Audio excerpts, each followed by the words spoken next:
여러분 주말 잘 보내셨습니까? 시장을 여는 아침 글로벌 식스 이혜림입니다. 지난주에는 정말 가슴이 철컹할 정도로 참 변동성이 큰 한 주였습니다. 미증 10분 아니라 국내 증시 2년 만에 최대 낙폭을 보이기도 했는데요.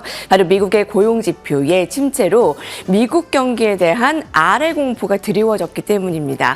다행히 미국 경기가 아직은 견고하다라는 분석이 잇따라 제기가 되면서 주말을 앞두고는 거의 낙폭을 회복하는 모습을 보였는데요. 중요한 건 이번 주입니다. CPI와 PPI 등 미국의 연준에서 중요하게 여기는 물가 지표가 발표됩니다.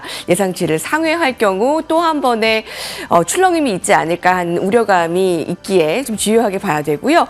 또 홈디포와 월마트 등 실적도 주요하게 봅니다. 연준의 총재들의 발언들도 잇따라 제기가 되고 있습니다. 자, 여러 가지 불확실성이 제기된 가운데 이번 주에도 중요하게 봐야 될 게 많네요. 먼저 마켓맨부터 시작합니다.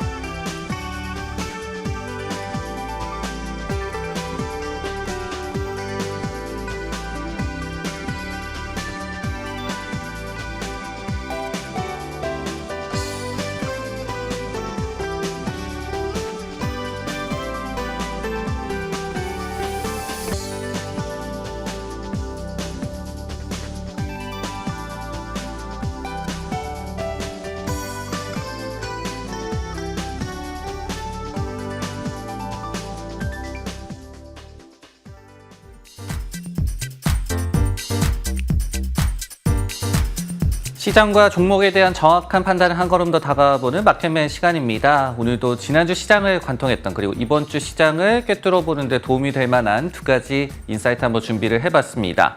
첫 번째로 시장과 관련한 이야기부터 한번 해보도록 하겠습니다. 지난주 엄청난 변동성 속에 좀 안정세를 찾는 듯한 그런 모습인데요. 그럼에도 불구하고 증시가 아직 덜 빠졌다라고 하는 뱅크 오브 아메리카의 경고, 이 보고서 내용을 한번 파헤쳐 보도록 하겠습니다. 뱅크 오브 아메리카의 마이클 하튼의 유명 스트래티지스트죠. 이분이 증시의 최근 하락폭이 연착륙에서 경착륙으로의 이 경기 전망 변화를 온전히 다 반영하지 못했다라고 얘기를 했습니다. 즉, 더욱더 빠질 만한 여력이 있다라고 얘기를 한 셈인데요. 그 근거로 든 것이 S&P 500 지수가 여전히 200일 이동평균선을 상회하고 있다. 그리고 30년물 국채금리가 4%를 상회하고 있다는 점을 들고 있었습니다. 즉, 이 미국 증시의 추세가 아직 부러지지 않았고, 그리고 국채금리 역시도 어떤 경기 침체에 대한 우려를 온전히 반영하지 못할 정도로 많이 빠지지는 않았다라고 해석을 하고 있다고 보시면 될 것 같습니다. 그러면서 다음 관건을 필라델피아 이 반도체 지수 그리고 빅테크를 추종하는 ETF의 200일 이평선 하회 여부다라고 얘기를 했는데요. 즉, 지금까지 시장을 이끌어왔던 이런 섹터들의 추세가 부러질 경우에 이 추세선이 무너지고 그리고 S&P 500 지수가 10% 추가 하락할 수 있다라고 얘기를 했습니다. 반면에 어떤 국채라든지 그리고 리츠 또 중소형주 가치 또 섹터라든지 자산군별로 여전히 또 추천하는 부분도 있다라고 분석을 하고 있었습니다. 네, 이 보고서 내용 저희가 좀 더 생각해 볼 필요가 있을 것 같았어요. 물음을 한번 던져봤는데요. 월가 대표 비관론자의 말, 진짜 추가 하락이 올 것이냐에 대해서 한번 전망을 해보도록 하겠습니다. 우선은요, 마이클 하튼의 이 스트래티지스트의 히스토리를 한번 참고해 볼 필요가 있을 것 같습니다. 얼마나 믿을 만한 전문가인지를 좀 살펴보시면서 시장에 대한 그 말을 좀 해석해 보시는 게 좋을 것 같은데요. 2021년 초만 하더라도 이분도 유일한 걱정거리는 약세 전망을 할 이유가 없다라는 것이라고 분석을 한 바가 있었습니다. 그리고 이제 실제로 2021년 내내 미국 증시에서 강세장이 벌어졌던 바가 있었죠. 그런데 그때도 하트넷 같은 경우에는 하반기에는 다소 경계론을 좀 제시를 하다가 22년도에 약세장이 올 것이다라고 정확하게 맞추면서 이때부터 어떻게 보면은 월가에서 가장 정확한 스트래티지스트다 이런 얘기를 듣고 있는 그런 전문가라고 볼 수가 있겠습니다. 하지만은요, 작년에 강세장 속에서도 이 약세론을 내내 좀 유지했던 전례도 있었고요. 그리고 올해도 중립적인 태도를 계속해서 견지를 하고 있습니다. 이런 부분을 본다면은 조금은 또 걸러들을 부분도 있다라고 말씀을 드리겠고, 그리고 이번에 얘기를 꺼낸 그런 보고서 내용도 이 경착륙을 기본 전제로 하고, 그러니까 경기가 연착륙이 아닌 경착륙을 전제로 하고 내놓은 추가 하락 전망이라는 점까지 좀 참고를 하시면서 보시는 것이 중요할 것 같습니다. 그렇다면은 지금 전반적으로 이 시장 방향성에 대해서 시장에서는 어떻게 얘기가 나오고 있느냐? 결론부터 좀 말씀을 드리자면요.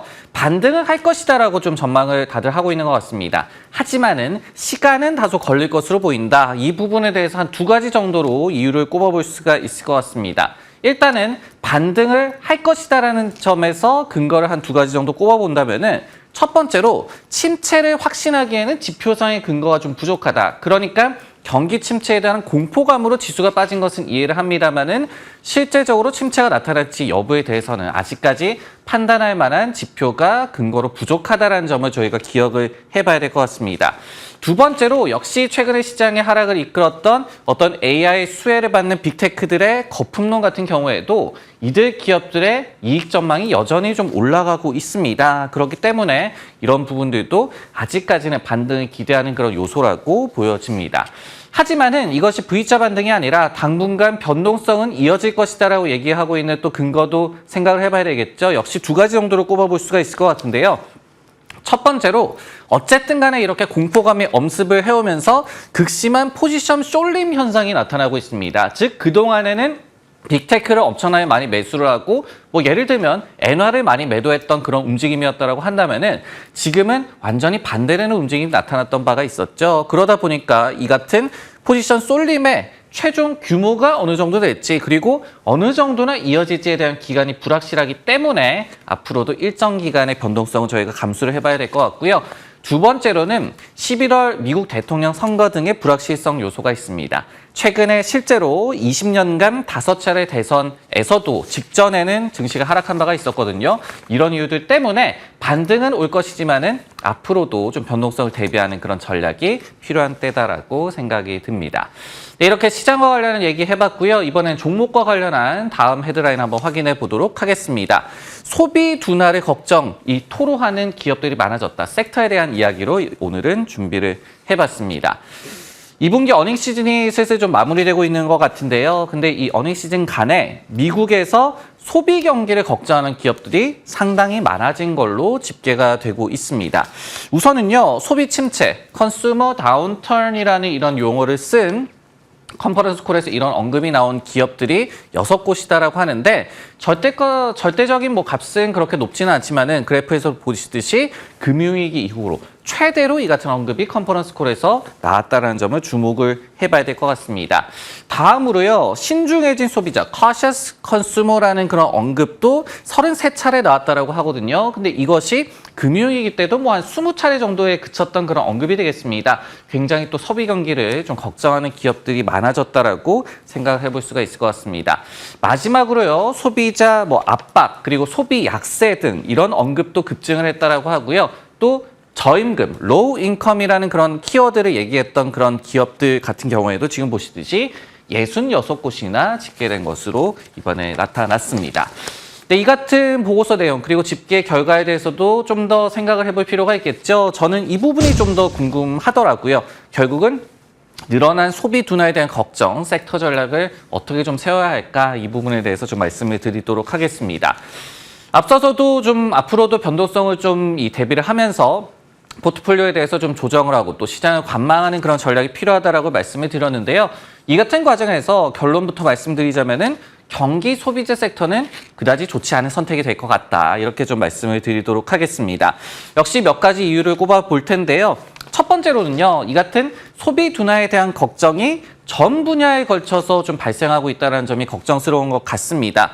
예를 들면은 럭셔리 브랜드도 마찬가지고요. 항공사, 여행사, 패스트푸드 체인 이렇게 광범위한 이 세부 섹터에서 우려가 표명이 되고 있기 때문에 소비 경기에 대해서 진짜로 좀 걱정을 할 필요는 있다라고 보여지고요. 두 번째로 앞서서 키워드 언급 순위에서도 나왔듯이 저임금 소비자들이 직격탄을 맞고 있다는 점도 주목을 해봐야 될 것 같습니다. 그 이유는 역시 장기간 인플레이션 때문에 뭐 잉여 저축도 많이 바닥이 났고요. 그러면서 카드 빚으로 근근히 소비를 이어가고 있는 그런 상황입니다. 그러다 보니까 저임금부터 좀 타격이 있을 것이라는 점도 저희가 기억을 해봐야 될 것 같습니다. 여기에 더해서 역사적으로 최근 4차례의 실업률 상승 구간, 지금도 실업률 상승 구간이죠. 지난주, 지지난주 이때 발표가 됐던 고용보고서에서도 실업률이 4.3%로 2021년 말 이후로 최고를 기록한 바가 있었습니다. 그런데 이렇게 과거에도 실업률 상승하는 구간에서는요. 경기 소비재 섹터가 모두 다 S&P 500 지수를 언더퍼폼했던 그런 전례가 있었습니다. 그리고 뭐 아마존과 같은 그런 기업들이 속한 브로드라인 리테일 정도만이 소비재 섹터 중에서 세부 섹터로서 방어주 역할을 했다는 점을 저희가 기억을 해봐야 될 것 같습니다. 마지막으로 경기 소비재 섹터의 이 추세가 부러진 점도 저희가 경계를 좀 해봐야 될 것 같습니다. S&P 500 지수를 좀 보면요. 지수가 50일 이평선을 하회를 하고 있습니다. 하지만은 한 500개 종목 가운데서 3분의 2 정도는 여전히 200일 선을 상회를 하고 있기 때문에 이런 부분들이 아직까지 긍정적인 트렌드는 이어질 수 있을 것이다라는 얘기를 하는 그런 근거 중에 하나인데요. 하지만은 섹터별로 200일 이평선을 상회하는 종목의 비율을 좀 살펴봤더니 금융과 부동산, 유틸리티 같은 경우에는 80에서 90%로 굉장히 높게 나타나고 있고 그리고 IT 섹터도 뭐 한 58% 정도 양호하게 나타나고 있습니다. 하지만은 경기 소비재 섹터만이 46%로 과반수 미만의 기업들이 200일 이평선이 살아있다는 점에서 추세 역시 부러진 상황, 이처럼 경기 침체에 대한 걱정이 있는 상황에서는 소비재 섹터에 대해서는 특히 경계를 해봐야 된다라고 결론을 지어볼 수가 있을 것 같습니다. 네, 오늘 마켓의 준비한 내용 여기까지고요. 저는 다음 주에 다시 돌아오도록 하겠습니다.